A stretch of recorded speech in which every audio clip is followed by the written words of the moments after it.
কিছু মানুষ ভোরে জাগে কাজের জন্য না, নিজেকে বাঁচানোর জন্য। রাত যতই ভাঙুক, ভোর কিন্তু কাউকে না কাউকে নতুন করে করে তোলে। সব ভাঙা মানুষ দুর্বল না, কিছু ভাঙন মানুষকে শক্ত বানায়। ভোরের আলো সবাই দেখে না, কেউ কেউ শুধু অনুভব করে। যে মানুষটা ভোরে চুপচাপ বসে থাকে, সে আসলে নিজের সাথে কথা বলে। এক মুঠো স্বপ্ন গল্পের পর্ব নাম্বার 10-এ আপনাদের সবাইকে আমন্ত্রণ। লেখক মাসুদ রানা দিলশাদ।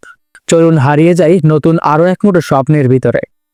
রাত শেষে ভোরের আলো যখন ধীরে ধীরে শহরের কপালে হাত রাখলো, দোকানের সামনে টিনের চালের ফোঁটাগুলো মিহি সুরে বাজছিল, যেন রাতের সমস্ত ক্লান্তি ধুয়ে নতুন কোনো অঙ্গীকার লিখছে। রফিক আজ একটু আগে উঠেছে, কেন জানি মনে হচ্ছিল আজকের ভোরটা তাকে কিছু বলতে চায়। দেখেছো, রাত যতই গভীর হোক, কোথাও না কোথাও ভোরের প্রথম আলোটা চুপচাপ জন্ম নেয়। দোকানের দরজা খোলার আগে সে থমকে দাঁড়ালো।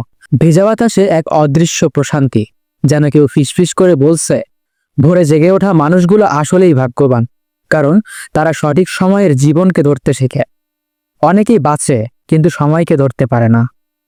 জীবন কখনোই মানুষের ইচ্ছা মতো চলে না, কিন্তু কিছু জায়গা থাকে যেখানে সময় নিজেই নিজের গতি একটু বদলায়। কেউ একজন বলে উঠল, আজ আপনার মুখটা শান্ত দেখাচ্ছে রফিক ভাই। ভোর কি সত্যি মানুষকে বদলে দেয়? রফিক হালকা হাসল। হাসিটা ছিল শীতের রোদে শুকনো পাতার মতো মৃদু, ভেঙে না যাওয়া কিন্তু খুব নরম। ভোর মানুষকে বদলায় না, সে ধীরে বলল, কিন্তু ভোর মানুষকে নিজের ভেতরের লুকানো শব্দগুলো শুনতে দেয়, যেগুলো রাতের অন্ধকারে আমরা শুনতেই চাই না। তরুণটা একটু চুপ থেকে জিজ্ঞেস করল, তাহলে আপনার আজ সেই লুকানো শব্দগুলো কিছু বলেছে? রফিক মাথা নিচু করল। চায়ের গরম ধোঁয়ায় তার চোখে আবার কিছুটা কুয়াশা জমল। হ্যাঁ, বলেছে যে আমি যত ব্যথাই অনুভব করি, ওটা আসলে দুর্বলতা নয়, এটা আমার বাঁচার ক্ষমতা। মানুষকে অনুভব করা, এটাই হয়তো আমার একমাত্র শক্তি। বাইরে ভোরটা তখন পূর্ণ হয়ে উঠেছে। রাস্তার শেষে আলো ঝিলমিল করছে জেগে ওঠা মানুষের পায়ের শব্দে। তাদের ব্যস্ততা, তাদের যন্ত্রণা, তাদের আশা, সব মিশে এক অদ্ভুত সকাল তৈরি করছে। রফিক মনে মনে বলল, জীবনের সব ভাঙা কাশি কেবল রক্ত ঝরায় না, কিছু কাজ ভোরের আলোয় হীরার মতো ঝিকমিক করে ওঠে। আর ভোরে জেগে ওঠা মানুষগুলো, ওরা সেই ঝিকমিকের শব্দ শুনতে পারে, যা রাতের গভীর অন্ধকারে কেউ বুঝতে পারে না। রফিক আবার বলল, দেখবি, জীবনে সব মানুষই একটা সময় এসে ভেঙে যায়, কিন্তু যার ভাঙা অংশগুলো সে নিজেই তোলার সাহস রাখে, সেই টিকে থাকে। অন্যরা শুধু অভিযোগ করে পথ চলে। তরুণটা ধীরে মাথা নাড়ল, তার চোখে বেদনার মধ্যেও একটা লাজুক আলো।